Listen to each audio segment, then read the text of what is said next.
Right. Welcome back to the debate. మనతో ఈ చర్చలో తెలుగుదేశం పార్టీ అధికార ప్రతినిధి సరిపెల్ల రాజేష్ అలియాస్ మహాసేన రాజేష్ గారు ఉన్నారు.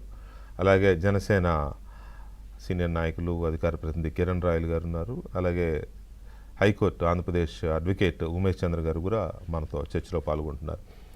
ముందుగా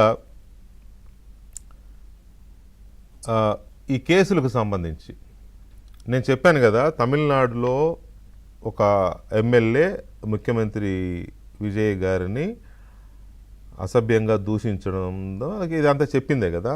రాజేష్ గారు, ఎందుకని ఆంధ్రప్రదేశ్లో పోలీసులు అలా తీసుకెళ్ళలేకపోతున్నారు? ఒక ఎమ్మెల్యేని ఆయన ముందస్తు బెయిల్ కేసు అంతా కోర్టు గడ్డి పెట్టింది, పోలీసులు అరెస్ట్ చేసి జైలు పంపించారు. కానీ మీ దగ్గర ఇంకోటి, అసలు అన్నిటికంటే ముందు ఇంకో విషయం చెప్పాలి.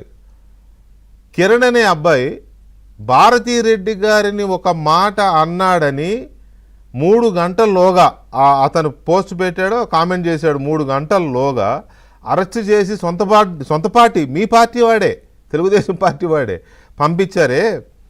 మరి అదే పోలీసులు కదా. ఇప్పుడు ఎందుకని అలాంటి సెక్షన్లు అలాంటి ఇవి జరగడం లేదు? కొంత ఫిషీగా అనిపిస్తుంది నాకైతే.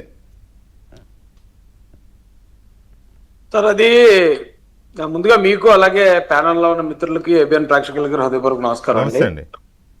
మేము చూసాము సార్, అంటే అతను మాట్లాడిన మాటలు, అతని మీద పెట్టిన కేసులు, సెక్షన్లో ఆయన్ని తీసుకెళ్ళడం, జడ్జి గారు ఆయనకి రిమాండ్ నిరాకరించి 41 నోటీస్ ఇచ్చి పంపించండి, స్టేషన్ బెయిల్ ఇచ్చి పంపించండి అనేప్పుడు మాకు కూడా అనిపించిందండి. అది కోర్టులు ఇలాంటి విషయాల్లో, అంటే మామూలుగా చూస్తే సార్, ఒక 2 వ్యక్తులు ఎక్కడన్నా బయట తిట్టుకున్నారనుకోండి, అది జస్ట్ ఫిజికల్ అటాక్ ఏవి లేకుండా, ఎటువంటి హాని జరగకుండా జస్ట్ మాట వరకే. కాబట్టి అలాంటి కేసుల్లో స్టేషన్ బెయిల్ ఇవ్వడం అనేది కరెక్టే అండి. కాకపోతే ఇక్కడ వీళ్ళు ఇంటెన్షనల్గా ఒక మతం, ఒక కులం ముసుగులో దూరి మరొక మతంలో ఉన్న, మరొక పార్టీలో ఉన్న, ప్రభుత్వంలో ఉన్న వ్యక్తుల్ని ఈ కులం మతం తరపున తిడుతున్నట్టు ఒక కలర్ ఇచ్చి వాళ్ళని తిట్టడం ద్వారా అవతలున్న పవన్ కళ్యాణ్ గారి అభిమానులు, చంద్రబాబు నాయుడు గారి అభిమానులు, కూటమి అభిమానులు, లేకపోతే ఈ కులం మతం కాని వ్యక్తులు ఎవరైతే ఉన్నారో వాళ్ళని రెచ్చగొట్టి, తద్వారా వారి ద్వారా ఈ కులం మతం మీద దాడి చేయించి, ఈ కులం మతంలో ఉన్న జనం ద్వారా ఈ బాబు అసలు అది చాలా పెద్ద కుట్రండి. అది ఏదో జనరల్ గా కోపంలో ఒక మనిషిని తిట్టిన మాట కాదండి. ఒక పెద్ద కుట్రతో ఈ రాష్ట్రంలో అల్లకల్లోలం చేయాలి, అరాచకం సృష్టించాలని చేసిన ఈ ప్రయత్నం కోర్టు వారి దృష్టికి అంత సీరియస్నెస్ కనిపించకపోవటం మాత్రం నిజంగా మాకు కూడా చాలా బాధగా ఉంది. అంటే రాజేష్ గారు, ఇక్కడ ఒక విషయం ఉంది. ఒక మ్యాజిస్ట్రేట్ గారు రిజెక్ట్ చేశారు, లేకపోతే రిమాండ్ ఇవ్వలేదు, లేకపోతే బెయిల్ ఇచ్చారు అని అంటే, పోనీ ఆ మ్యాజిస్ట్రేట్ గారికి ఆ కేసులో తీవ్రత కనిపించలేదేమో. ఎందుకంటే బెయిల్ అనేది మ్యాజిస్ట్రేట్లకి, న్యాయాధికారులకి, జడ్జిలకు ఉండే విచక్షణాధికారం అది. ఓకే. కానీ వరుసగా అక్కడ బెయిల్ రాగానే వెంటనే అరెస్ట్ చేస్తున్నారు, ఇంకో చోట తీసుకెళ్తారు, మళ్ళీ అక్కడ బెయిల్ వస్తుంది, మళ్ళీ అంటే వరుసగా ఎక్కడికి వెళ్ళినా అదే పరిస్థితి రిపీట్ అవుతుంది కదా. అంటే ఛార్జ్షీట్లోనే, పోలీసులు ఎఫ్ఐఆర్లోనే లోపం ఉందని మేము అని నాకు అనిపిస్తుంది. తర్వాత లాయర్ గారు చెప్తారు, కానీ ముందు మీ ఒపీనియన్ చెప్పండి. లేదండి, అంటే పోలీసు వారు కానీ లేకపోతే ప్రభుత్వం కానీ దీని మీద సీరియస్ గానే తీసుకున్నారు సార్. తీసుకున్నారు కాబట్టే అన్ని కేసులు అతని మీద నమోదు చేసి అలాంటి వ్యక్తిని ఖచ్చితంగా కఠినంగా శిక్షించడం ద్వారా ఇలాంటి పని మరొకరు చేయకుండా ఉండే విధంగా ప్రయత్నం అయితే చేశారు. అయితే ఇక్కడ నాకు ఎదురైన ఒక అనుభవం చెప్తాను సార్. నన్ను జగన్మోహన్ రెడ్డి గారు అలాగే నైట్ పడుకుని ఉదయం లేచేటప్పటికి నన్ను అరెస్ట్ చేశారండి. మా ఇంటికి వచ్చి ఒక 4 మంది పోలీసులు అరెస్ట్ చేసి సార్, అప్పుడు అన్ని చీకట్లోనే జరిగేవి కదా. జరిగేవండి. అంటే వాళ్ళ అంటే దాన్ని ఎలా చెప్పాలో తెలియదు, కానీ నేరాలను కూడా ఎంత పద్ధతిగా వాళ్ళు చేస్తారో చెప్తున్నాను సార్. జనరల్ గా ఒక ఎఫ్ఐఆర్ పట్టుకుని వచ్చి అరెస్ట్ చేయలేదండి నన్ను. 9 ఎఫ్ఐఆర్లు ఒకేసారి ఉన్నాయండి. ఓ రిమాండ్ రిపోర్ట్ ఒకటి తయారై ఉంది సార్.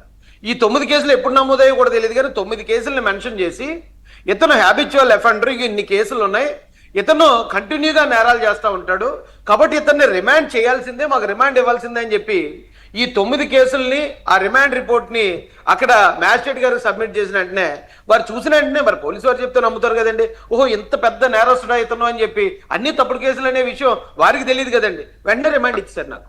ఎక్కడ రిమాండ్ ఇచ్చారు మీరు? ఈ నేరాలకిన్నూ తీవ్రవాదాలు ఉగ్రవాదానికి ఎక్కడ శిక్షణ తీసుకుని వచ్చారు మీరు? ఏ సార్ నాకు అర్థం కాలేదు సౌండ్. ఈ నేరాలకి తీవ్రవాదం చేయడానికి ఉగ్రవాదం చేయడానికి ఎక్కడ శిక్షణ తీసుకుని వచ్చారు మీరు అప్పట్లో అంటున్నా?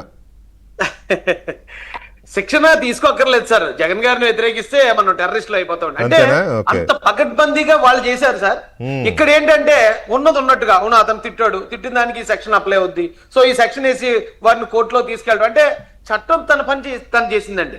ఇక్కడ ప్రభుత్వం కానీ లేకపోతే ప్రభుత్వ పెద్దలు కానీ ఇందులో ఇన్వాల్వ్ అయ్యి ఏదో కక్షపూరితంగా చేశారు అంటానికి అది కాదంటానికి కారణం ఏంటంటే అతనికి ఈ రోజున వచ్చిన బెయిల్లే. అయితే చట్ట ప్రకారం మేము చేయటం కూడా ప్రజాగ్రహానికి కూడా కారణం అవుతుందండి. కొన్నిసార్లు ఇప్పుడే మనం చూసాం సార్, మీరు చెప్పారు ఆల్రెడీ, తమిళనాడులో జరిగింది. తమిళనాడులో ఒక మాట, ఆ మాటలో ఇక వాస్తవా అవాస్తవం అనేది కొన్ని పక్కన పెడితే ఆ మాటకే ఒక ఎమ్మెల్యేనో ఒక మాజీ ఎమ్మెల్యేనో లేకపోతే ఒక మాజీ మంత్రినో తీసుకెళ్లి ఎట్టి పరిస్థితులు ఇతను బెయిల్ ఇచ్చే అర్హత లేదని హైకోర్టు వారు చెప్పారంటే ఇక్కడ అంతకన్నా పెద్ద గౌరవం అంత కాన్స్పిరసీ జరిగితే వీళ్ళని ఎలా వదిలేస్తే రేపు మరొకరు తయారవుతాడు, ఎల్లుండి మరొకరు తయారవుతాడు. సరే వీళ్ళు డే 1 నుంచి కూటమి ప్రభుత్వం వచ్చిన దగ్గర నుంచి మీరు చెప్పినట్టు ఈ జగన్మోహన్ రెడ్డి గారు ఢిల్లీ వెళ్ళి ధర్నా చేసిన దగ్గర నుంచి కుట్రలు మొదలు పెట్టారండి. కొన్నిసార్లు మతం పేరుతో, కొన్నిసార్లు కులం పేరుతో, కొన్నిసార్లు కాపులకి కమ్మలకి, మరి కొన్నిసార్లు ఏమో దళితులకి కాపులకి, దళితులకి కమ్మలకి, ఇలా ఇప్పుడైతే మతాల గొడవలు ప్రతిసారి వాళ్ళు ట్రై చేస్తూనే ఉన్నారు సార్. వాళ్ళని కనుక కరెక్ట్ గా మనం కంట్రోల్ చేయకపోతే వాళ్ళు వేసిన ప్లాన్స్ ఇప్పుడు దాకా ఉన్నాయి అన్ని ఫెయిల్ అయ్యాయి. ఒక్కటి కానీ సక్సెస్ అయిందంటే ఈ రాష్ట్రం అగ్నిగోళంగా మారిపోతుంది సార్. రైట్. ఒక్క నిమిషం రాజేష్ గారు. కిరణ్ రాయల్ గారు నమస్తే.